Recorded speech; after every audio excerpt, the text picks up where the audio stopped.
It's quite ironic when you consider it. Most of us spend our workdays dreaming about our free time. Yet when evening finally arrives, and this might resonate with you, we waste it. We end up scrolling mindlessly, watching random videos, or just sitting there feeling too tired to do anything meaningful. Listen, I understand completely.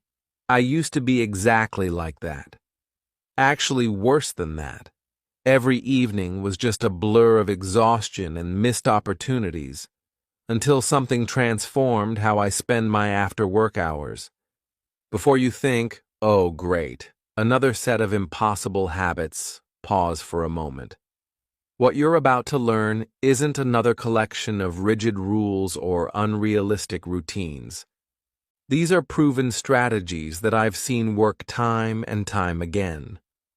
Strategies that work with your natural energy, not against it. They're simple changes, and I mean genuinely simple, that transform your evenings from recovery time into growth time. In the next few minutes, and consider taking notes for this, we'll explore 8 powerful systems that work together to help you reclaim your evenings. We'll cover everything from energy management, which is different from what you might expect, to digital wellness, from psychological techniques to practical habits. Basically, everything you need to turn your evenings into the best part of your day. And I mean that. Chapter 1. Routines and Structure. The way you spend your evenings actually shapes your entire life, but most people get it all wrong about fixing their after-work hours. They focus so much on time management, when what they really need is energy management. Consider this for a moment. Your evening isn't just numbers on a clock.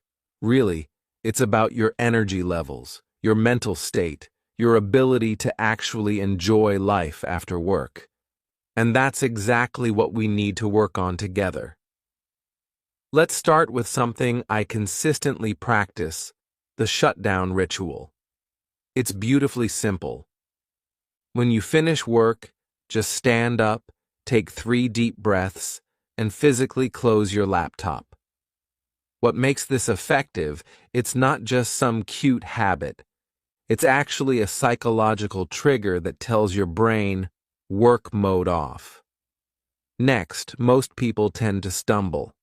We need to implement a strategy known as the 90-minute evening block system. Your brain naturally works in 90-minute focus cycles. Instead of seeing your evening as this one big chunk of free time, which, let's be honest, can feel overwhelming, we're going to break it into what I call power blocks. I'll explain. Block 1, recovery. This is your decompression time. No decisions, no planning, just pure recharge. And yes, you need this. Block 2, growth. Whether it's learning something new, getting some movement in, or working on a hobby, this is when your energy starts climbing back up. Block 3, connection. Your energy is balanced now, making it perfect for quality time with family or friends. Something unexpected, and this transformed my approach. Reverse scheduling. Most people, they plan from morning to evening. But consider this. Your evening affects your morning more than your morning affects your evening. So we're going to flip the script. Start with when you want to sleep, then structure your evening blocks backward from there. And finally, the 2-minute evening reset. Every time you switch activities, take just 2 minutes to physically reset your space. Clear your desk, adjust the lighting, change your clothes if you need to. These might seem like small actions, but they create profound changes. They have a massive impact. Chapter 2. digital wellness. Let's discuss something that affects all of us. A well-designed evening requires digital boundaries. Consider this comparison. Vampires drain energy in those old movies? Well, your phone and laptop are like that.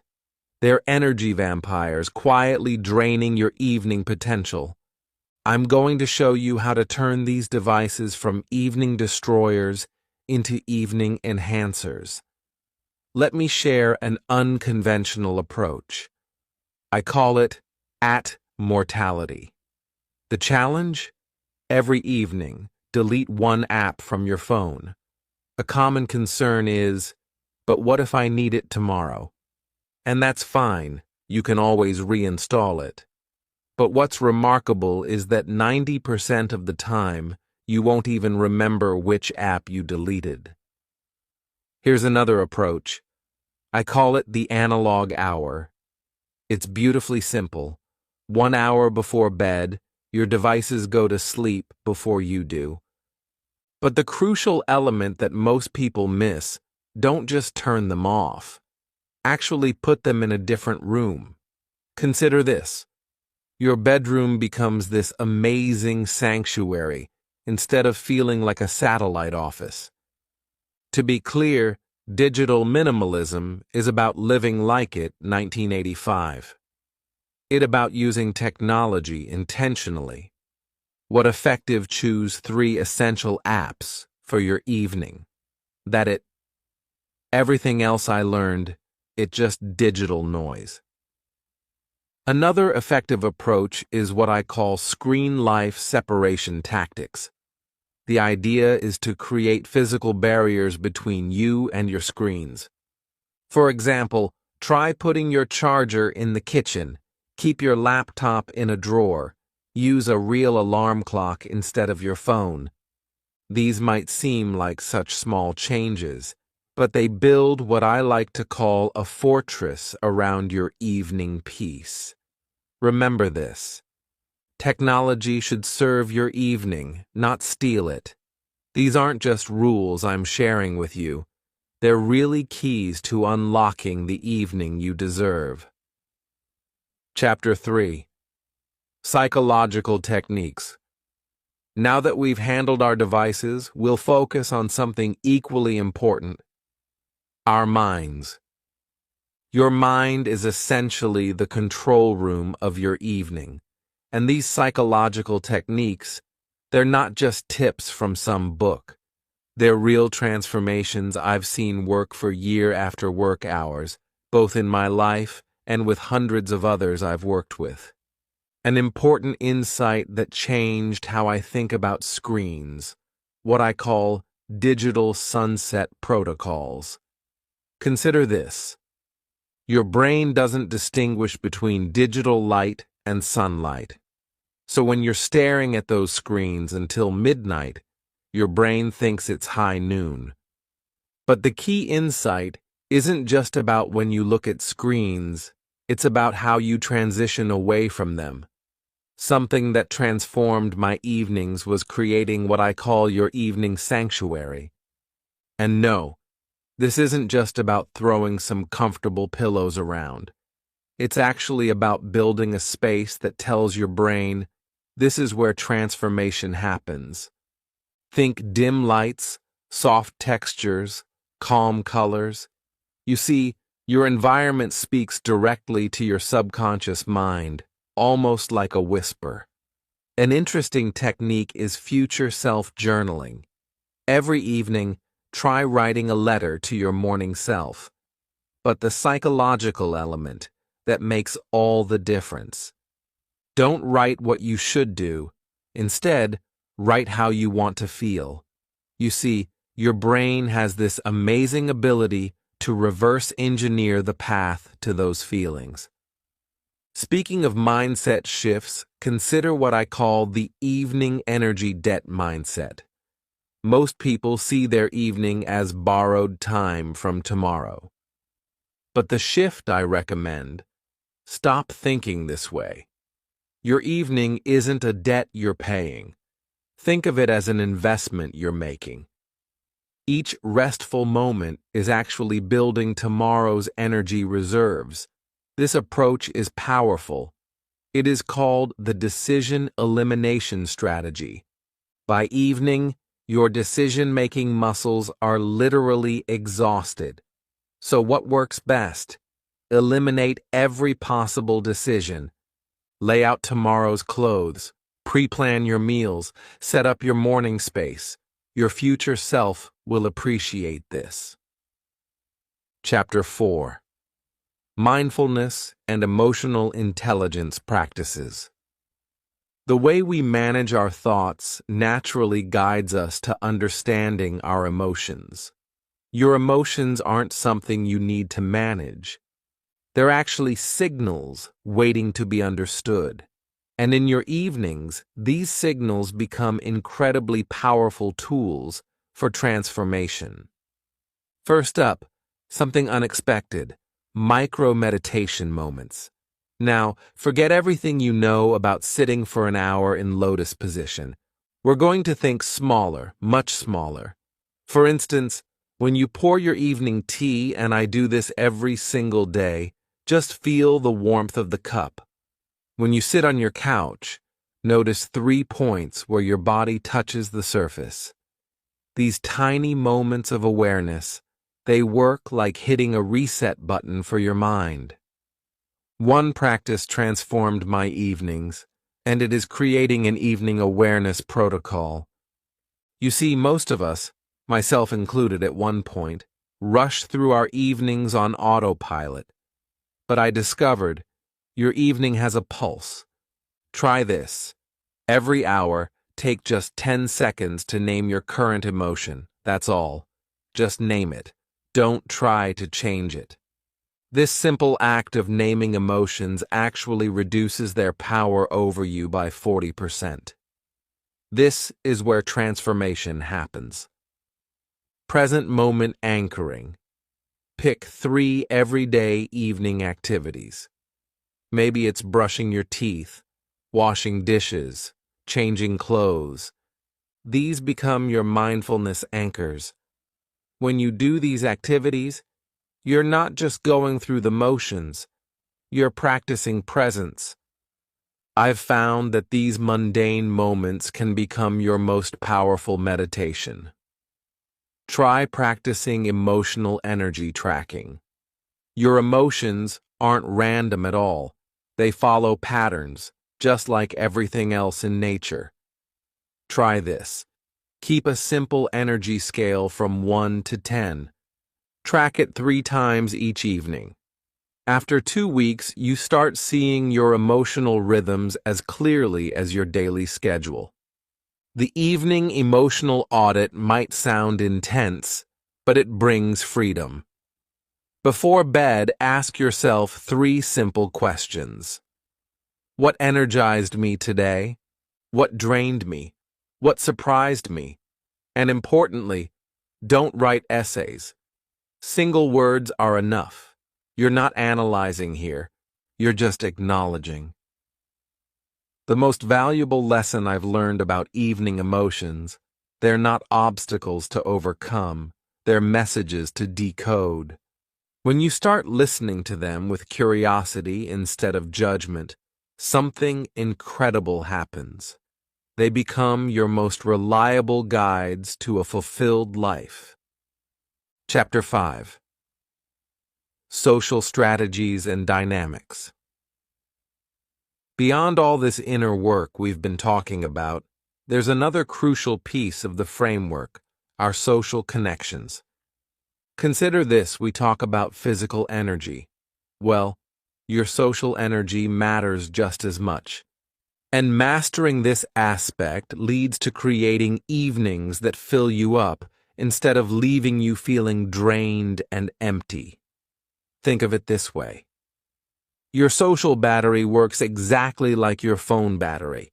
Just like checking your phone's charge, you need to know precisely how much social energy you have left. That's what I've come to call the social battery management system. Some activities actually charge you up, while others drain you down. The key insight is figuring out your unique pattern.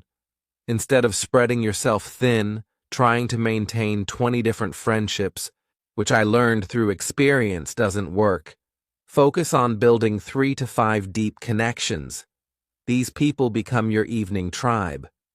They're the ones who understand that sometimes you need connection and sometimes you need space. Also, an important aspect rarely discussed is energy vampires. And I want to be really clear here. These aren't bad people. They're just people whose energy patterns clash with yours. Try this. Do what I call an energy vampire audit. Start noticing which evening social interactions leave you feeling tired versus energized. Remember, this isn't about avoiding people. It's about timing your interactions wisely. The social recharge protocol works like a safety net. My observation shows for every hour of social interaction, plan 15 minutes of quiet time. Think of it like cooling down after exercise. You wouldn't just stop running and sit down immediately, right? You need to walk it off first. What shifted my perspective is that the connection-productivity balance. What if connection is productivity? Those evening conversations might actually be recharging your creativity, problem-solving, and emotional resilience in ways we never realized before. Think about mapping your social energy the same way you'd map a city. Some places naturally energize you, others drain you. Some people lift you up, others, well, they require more energy than you might have to give.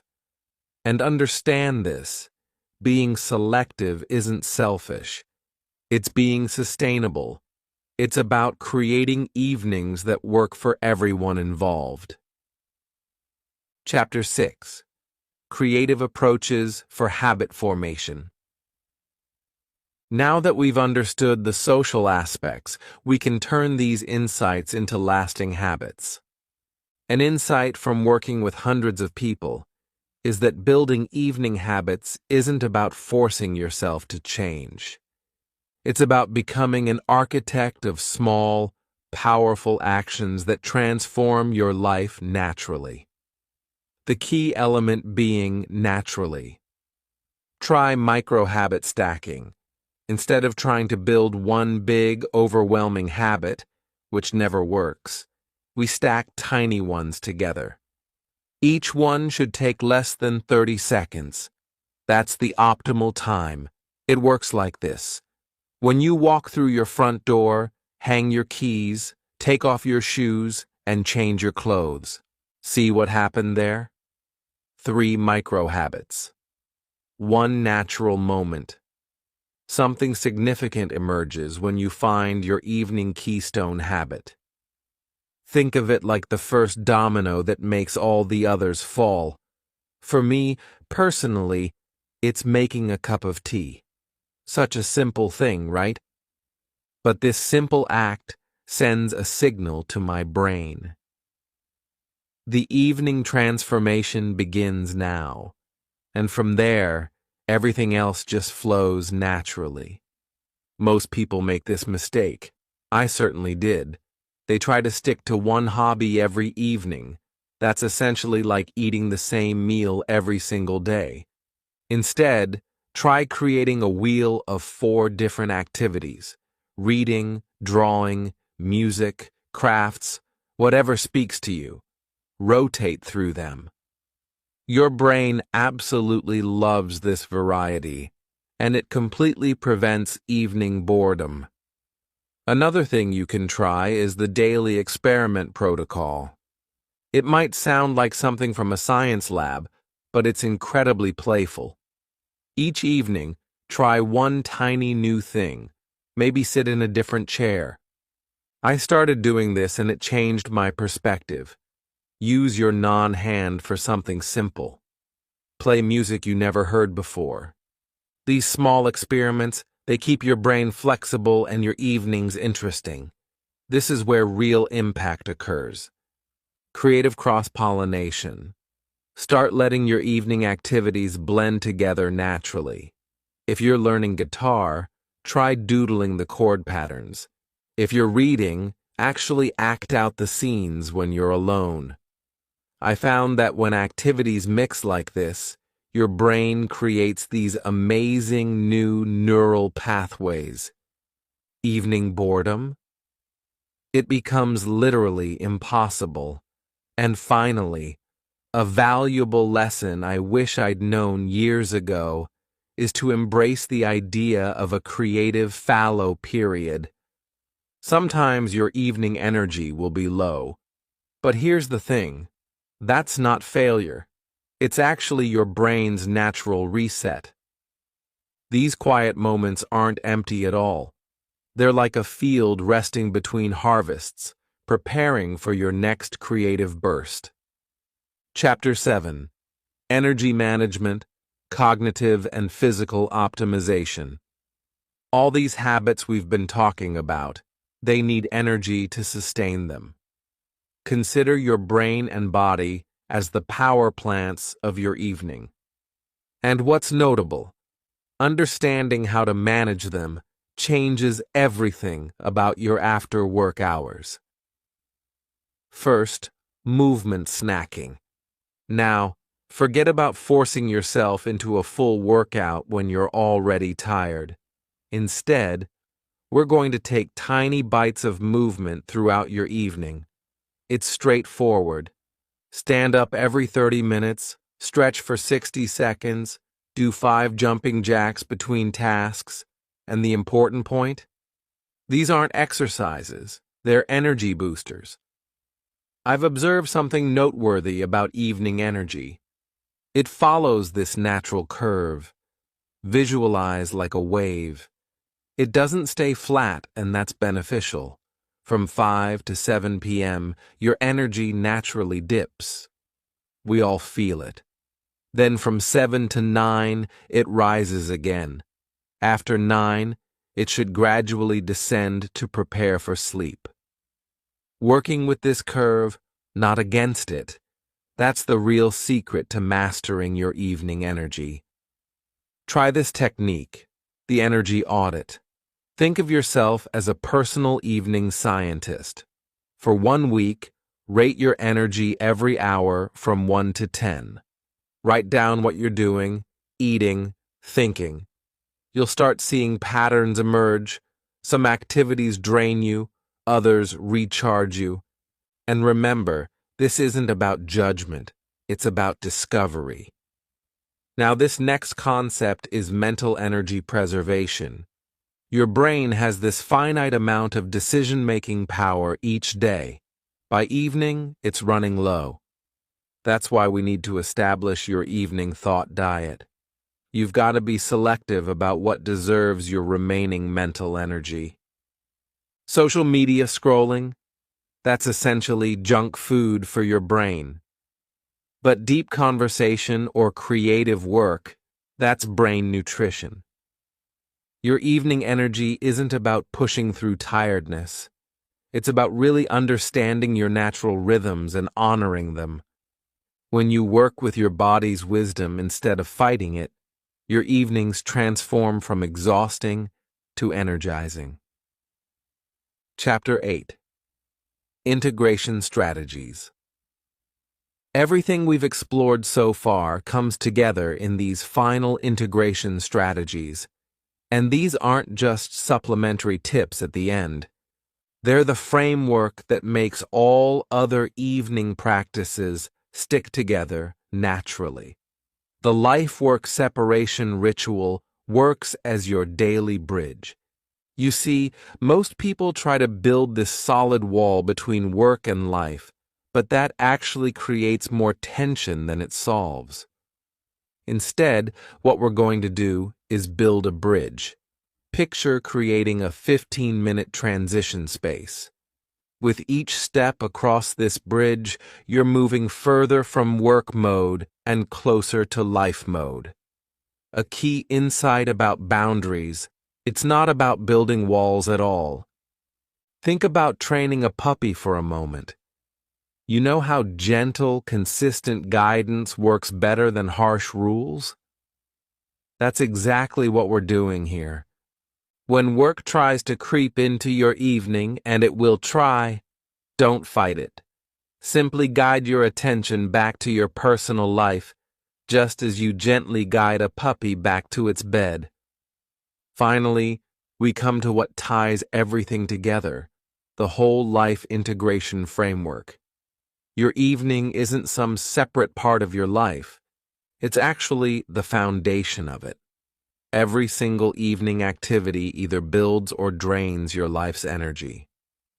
The key is choosing activities that fill you up, creating spaces that lift your spirit, and building relationships that light up your world.